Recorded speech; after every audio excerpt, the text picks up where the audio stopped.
What's up, everyone? Welcome to This Day in Philly Sports History for November 17th, 2022. Before we get into today's This Day in History, just a few news and notes and housekeeping items. Flyers take on the Bruins tonight. The Bruins have been one of the better teams in the Eastern Conference to start this season off. So it's a good test for the young Flyers to see how they respond, and they've been a little inconsistent lately, so it's a good measuring stick to see where they are and where they need to go. Hopefully this is one of those tests that come the spring when the playoff races start heating up, and hopefully for the Flyers, the playoffs gives them a sense on what they're striving for. And with a young team, with a new coach, this is a good chance for them to measure and see where they are. I'm not sure if there's any other Big Five games tonight, because to be completely honest, it's difficult to sort of keep track of what's happening with these early season tournaments. I do know the Temple Owls play tomorrow against Rutgers at 5, so it's a good happy hour game once you get done work on a Friday, flip the game on, and hopefully they can perform a little bit better and not have that lull that they had against Wagner as well as Vanderbilt, where they let the team get back into it after building up a pretty sizable lead. So something to keep an eye on for tomorrow. Disappointing news out of Eagles camp. Dallas Goedert is on the IR and will miss the next 4 games because of that face mask tackle that happened against Washington. Injured his shoulder. Again, not the reason they lost that game. It certainly didn't help, but there were other things that helped contribute to that game as well. So I'm anxious to see what this means for the offense, because Goddard was such a huge part and such a safety valve or safety net for Hurts over the middle he just would make some amazing catches.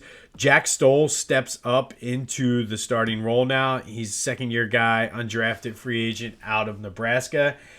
And what I like about Stoll is he's been on the field for about, I think I read 40-50% of the snaps this year. He's a good blocker, which should help the running game out.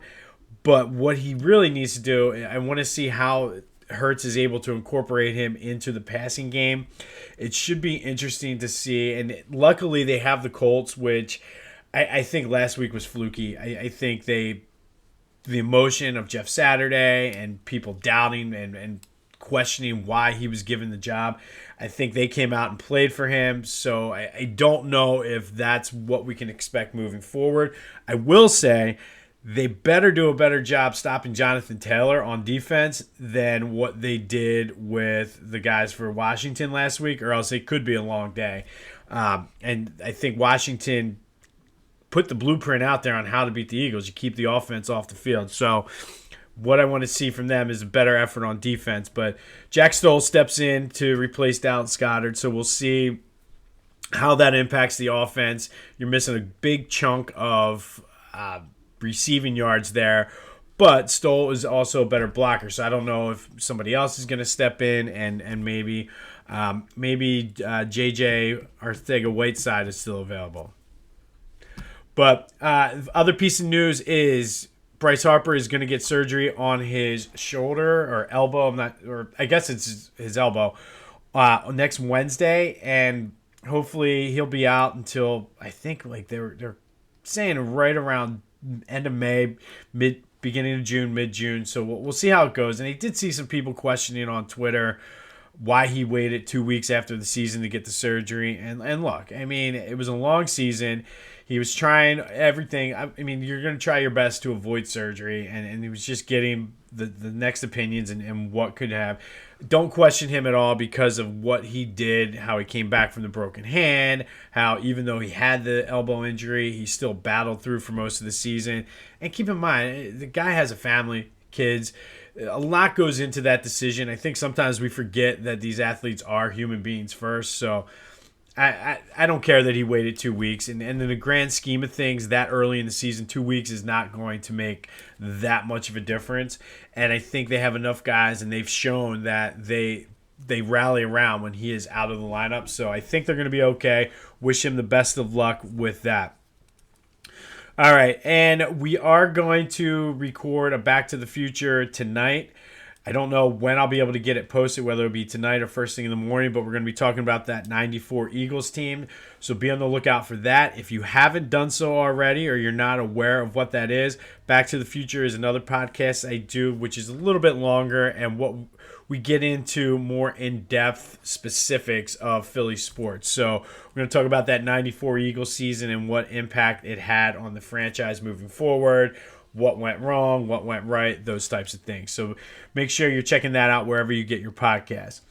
All right, so for this day in Philly sports history, we're going to go back to 1985. We're going to revisit a team we've been talking about a lot in the past week or so, and that's the 85-86 Flyers.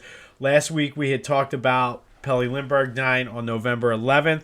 Well, when he passed away, the Flyers had won 10 games in a row. So on this day, November 17th, 1985, they won their 13th straight game. It was their third after the passing of Pelle Lindburgh. It was a 5-4 win in overtime over the Islanders. And this was the longest win streak in franchise history. I think it's top 5 all-time in the NHL. The Flyers also have 2 10-game winning streaks and an 11-game. So winning streaks like this is not something that they're not out of the ordinary for the Flyers. And for those of you keeping track at home, the 92-93 Penguins have the longest winning streak in NHL history of 17 games. So on this day in Philly sports history, the Flyers beat the Islanders 5-4 in overtime to win their 13th straight game in that season. We talked about this. They went on to, this was the first season post Bobby Clark.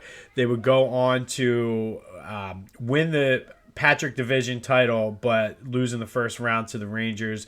Just an emotional season for them. So go have yourselves a Thursday. Be sure to check out Back to the Future. And like I said, I don't know if it's going to be tonight or tomorrow, but it is coming. And until next time, I'll see you when I see you.